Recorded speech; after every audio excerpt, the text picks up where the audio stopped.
I'm sold, Carly. Now that Vice President Kamala Harris is on the verge of becoming the Democratic nominee, many are looking back at her record in California as an early indication of what a Harris presidency could look like. Here's former President Trump on a press call last night. She's destroyed San Francisco, which is a hell of a thing to do. If she becomes president, Kamala Harris will make the invasion exponentially worse. And just like she did with San Francisco, just like she did with the border, our whole country will be permanently destroyed.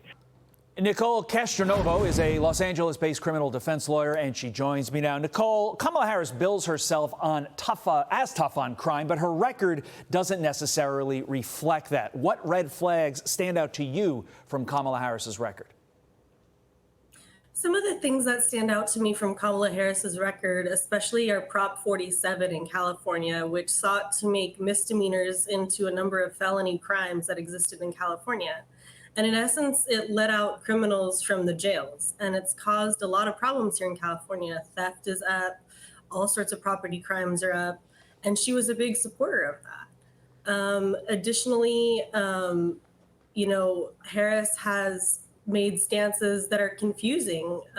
Sometimes she takes a stance that she's against the death penalty, and sometimes as Attorney General, she was then defending the death penalty.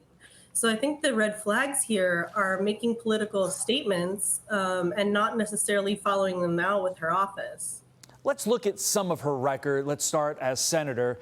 Keep in mind, she supported the Minnesota Freedom Fund. That was a fund that raised $41 million and literally put criminals back out on the streets.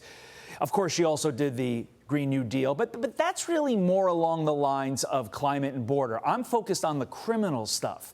And you have to keep in mind that her record really caused a lot of problems. So my question for you is, that sense, that far left streak that she has, basically far to the left of Bernie Sanders in many ways, was that also reflected in her time as AG and going even deeper to her time as DA in San Francisco? I think for her time as AG, definitely Harris has marketed herself as a progressive prosecutor. I think as a DA, not so much. A lot of people found her to be moderate as a DA. And that's some of the arguments now against her. As a DA, she did prosecute, I believe it was something along the lines of 1,900 people for marijuana crimes. But yet that's something she's against now. So I think her stance changes depending on where the wind blows. And I think that's a concern as you head into, especially the battleground states, where that record is really going to come into focus.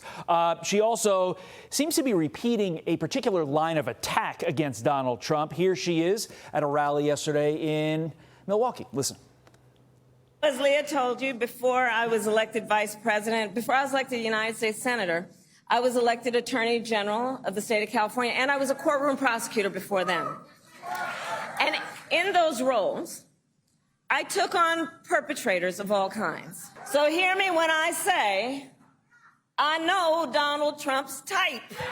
And in this campaign, I promise you, I will proudly put my record against his any day of the week. So this prosecutor versus convicted felon line is going to be their main line of attack. It's going to be their battle cry. But will that die the same death as basically the entire Trump lawfare experiment has so far?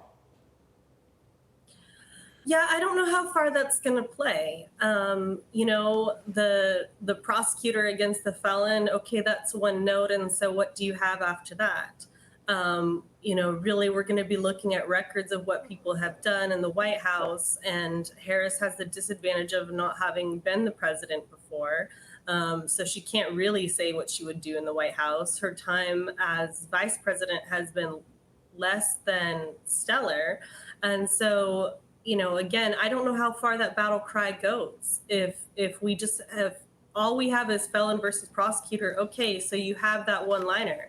But what do you have next? What do you have to offer as far as your record, as far as what you're going to show us, as far as your performance? What do we have to actually see from Harris? Well, this is somebody who got a lot of titles as vice president and really didn't do any work to justify those titles. So we'll see. Who knows what will happen. Nicole Castronovo, thank you for your time. Appreciate it.